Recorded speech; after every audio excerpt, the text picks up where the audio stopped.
வணக்கம். வக்ரதுண்ட மகாகாய சூரியகோடி சமப்பிரப அவிக்னம் குருமே தேவ சர்வகாரியேஷு சர்வதா. தென்னாட்டுடைய சிவனே போற்றி, என் நாட்டவர்க்கும் இறைவா போற்றி. அன்பர்களே, நண்பர்களே, இந்த புத்தம்பதிய வீடியோவில் உங்கள் அத்துணை பேரையும் சந்திப்பதில் மிகுந்த மகிழ்ச்சி கொள்கிறேன். இன்னைக்கு நம்ம பேச போறது மகர ராசி. அதாவது ஆண்டவன் எழுதிய தலைவிதி வரிசையில மேஷம் முதல் 12 ராசிகளுக்கு பேசிட்டு வரும். அதுல தனுசு ராசி வரைக்கும் பேசியிருக்கோம். இன்றைக்கு நம்ம பேச போறது மகர ராசி. எனக்கு மிகவும் பிடித்தமான ஒரு ராசி மகர ராசி. பல முறை பல தொலைக்காட்சி நேரலைகளிலும் யூடியூப் சேனலிலும் நம்ம பகிர்ந்திருக்கோம். அதே மாதிரி இன்னைக்கு இந்த 10ஆம் இடம் கர்மஸ்தானம். ரொம்ப இதுக்கு ஸ்பெஷாலிட்டி என்னன்னு சொன்னோம்னா, மகர ராசிக்கு கர்மஸ்தானம். கர்மம் என்பது செய்ய வேண்டிய கடமையை சரிவர செய்வது, சரியான கடமையை சரியான விதத்தில் செய்வது. இந்த கர்மஸ்தானத்திற்கு மிக மிக நிறைய சிறப்புகள் உண்டு. இன்னைக்கு நம்ம பேச போற வீடியோலையும் கூட அத்தனை சிறப்புகளையும் பத்தியும் பேசிதான் வரப்போறோம். ஆண்டவன் எழுதிய தலைவிதி மகர ராசிக்கு என்ன, அதுக்கு முன்னாடி மகர ராசியுடைய குணாதிசயங்கள் என்ன, ஒரு 4-5 பாயிண்ட். அதற்கு பிறகு ஆண்டவன் எழுதிய தலைவிதி என்ன, ஆண்டவன் எழுதிய தலைவிதிக்கு அப்புறம் என்ன, வாட் யூ கேன் எக்ஸ்பெக்ட், எதை எதிர்பார்க்க முடியும்.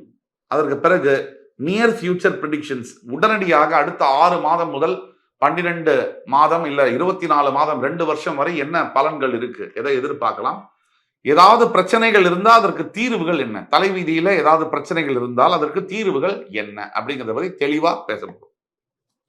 ரொம்ப முக்கியமான ஒரு பதிவு. எவ்வளவோ யூடியூப் சேனல்ஸ் இருக்கு அஸ்ட்ராலஜில. கிட்டத்தட்ட ஒரு 5000 பேர் 10,000 பேர் கூட யூடியூப்ல பேசிட்டு தான் வராங்க. ஆனா இந்த பதிவானது ஒரு மிக மிக முக்கியமான ஒரு பதிவு. உலகெங்கிலும் இருக்கும் மகர ராசி நேயர்கள், அதாவது நீங்கள் மகர ராசியாக இருந்தால் உங்களுக்கு தெரிந்தவர்கள், ஃப்ரெண்ட்ஸ், ஃபேமிலிஸ் அண்ட் ரிலேட்டிவ்ஸ், நண்பர்கள், குடும்பத்தார்கள் மற்றும் உறவினர்கள் யாராவது மகர ராசியில் இருந்தால் இந்த வீடியோவை அவங்களுக்கு பகிரவும். இந்த வீடியோ உங்களுக்கு பிடிச்சிருந்ததுன்னா லைக் பண்ணி கமெண்ட் பண்ணி சப்ஸ்கிரைப் பண்ணுவோம். இப்ப வாங்க வீடியோக்குள்ள போலாம். மகர ராசி. அன்பிற்கினிய மகர ராசி நேயர்களே, மகர ராசி நேயர்களுடைய குணாதிசயத்தில் முதலாவதாக வரக்கூடியது அவர்களுடைய சிறப்பான, ரொம்ப யூனிக்கான வைராகியம் படைத்த குணம். எந்த ஒரு விஷயத்தையும் கையில் எடுக்கிறதுக்கு முன்னாடி கொஞ்சம் சலனப்பட்டாலும், கொஞ்சம் லேசியாக மந்தமாக இருந்தாலும், ஒரு விஷயத்தை கையில எடுத்த பிறகு அதை தீர்க்கமாக செயல்படுத்துவது, அதில் எவ்வளவு பிரச்சனைகள் சவால்கள் வந்தாலும் எதிர்த்து நின்று அந்த பிரச்சனைகளை ஜெயிப்பது என்பது மகர ராசிக்கு உரித்தான ஒரு குணாதிசயம் ஆகும். இரண்டாவதாக மகர ராசி நேயர்களுக்கு இன்னொரு மிகப்பெரிய ஒரு குணாதிசயம் என்பது உண்டு. எப்பொழுதுமே முதல் பாகம், அதாவது கல்யாணத்திற்கு முன்னாடி வரை மகர ராசி தத்தளிக்கக்கூடிய தன்மைகள் இருக்கும். அதாவது என்னன்னா, மிகப்பெரிய போராட்டங்கள், மிகப்பெரிய சவால்கள், மிகப்பெரிய எதிர்ப்புகள், இதையெல்லாம் சந்திக்க வேண்டியது சைல்ட்ஹுட் என்று சொல்லக்கூடிய சிறுவராக இருக்கக்கூடிய அந்த சிறு வயது வாழ்க்கையில நிறைய சேலஞ்சஸ் இருக்கும். ஒரு திருமணம் ஆன பின்னர் ஒரு ஒரு ஒரு 30 வயசுக்கு மேல ஒரு வெகுண்டு எழுந்து வாழ்க்கையில மிகப்பெரிய ஒரு நிலைக்கு வரக்கூடிய மகர ராசி என்பவர்களை எளிதாக நம்ம பார்க்க முடியும். கடந்த 7.5 ஆண்டுகள்ல மகர ராசி படாத துன்பமே இல்லை. என்னென்ன இருக்கோ எல்லாமே பட்டிருக்காங்க. பணத்தால, உடம்பால, உயிரால, மனத்தால படாத துன்பம் என்பது இல்லை. அத்தனை துன்பங்களையும் தாங்கி நடைபெணமாக வாழ்ந்து கொண்டிருக்கக்கூடிய சில மகர ராசி அன்பர்களும் கூட உண்டு. இதுல நம்ம ஊர்ல ஒரு பெரிய சிறப்பு உண்டு. நம்ம ஊர்ல தான் இந்த அதிசயம் நடக்கும். நம்ம நல்லதை சொன்னா, என்னையா இவன், நமக்கு ஒரே பிரச்சனையா இருக்கு, இவன் நல்லதையாவது சொல்லிட்டு இருக்கான், டுபாக்கூர் அப்படிம்பாங்க. இல்ல உண்மையை சொன்னா ஒரே நெகட்டிவ் அப்படிம்பாங்க.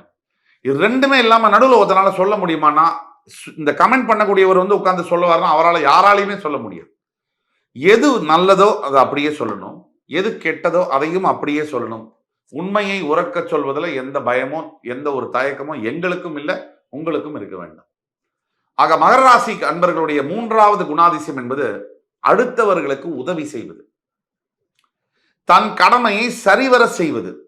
இது மகர ராசி அன்பர்களுடைய இன்னொரு மிகப்பெரிய குணாதிசயம். தர்ம காரியங்களை விரும்பி செய்வது. இதனாலேயே கூட உங்களுடைய வாழ்க்கையில பல நேரங்கள்ல உங்களுக்கே அது ஆபத்தா முடிஞ்சிருக்கும்.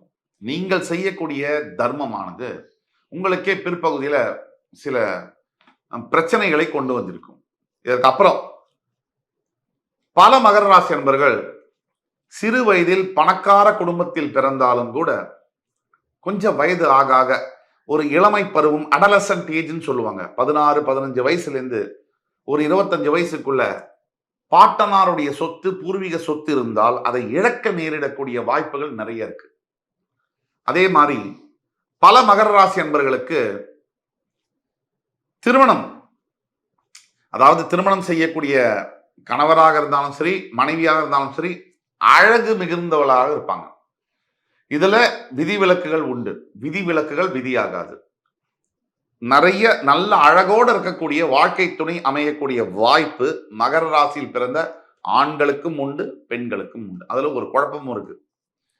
இப்ப மகர ராசியில ஒரு ஆண் இருக்கார், அழகான ஒரு மனைவியை கல்யாணம் பண்றார் அப்படின்னா, அந்த மனைவி கொடசல் பண்ணுவாங்க, ரெஸ்ட்லெஸ்ஸா இருப்பாங்க. அதாவது ரெஸ்ட்லெஸ்னா எதையோ ஒன்றை சிந்தித்து கொண்டே இருப்பார்கள். இதுவும் ஒரு குணாதிசயமாக இருக்கும். அடுத்தது 5வது குணாதிசயம், மகர ராசி என்பவர்களுக்கு பெரும்பாலானவர்களுக்கு பெற்ற தந்தையின் மறைவுக்கு பின்னரே வாழ்க்கையில் மிகப்பெரிய அளவில் சாதிக்கக்கூடிய யோகம் என்பது கிடைக்கும்.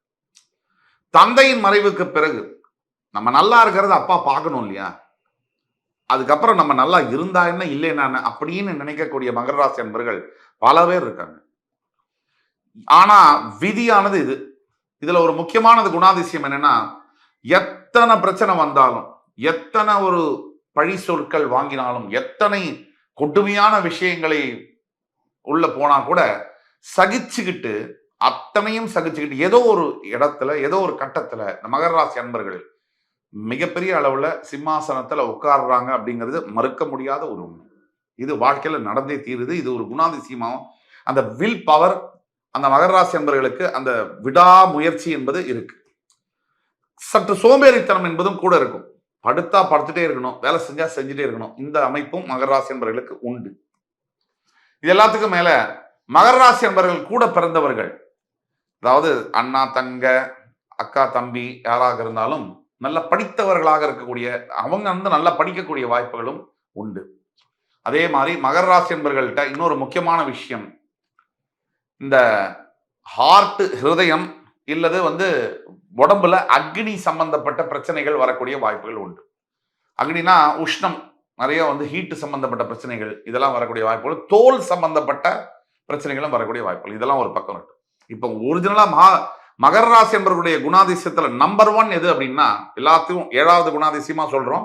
ஆனா இது நம்பர் 1 டாப் குணாதிசயம் என்னன்னா, அடுத்தவர்களுக்கு உதவுவதில் தயங்க மாட்டார்கள், உண்மையை பேசுவார்கள்.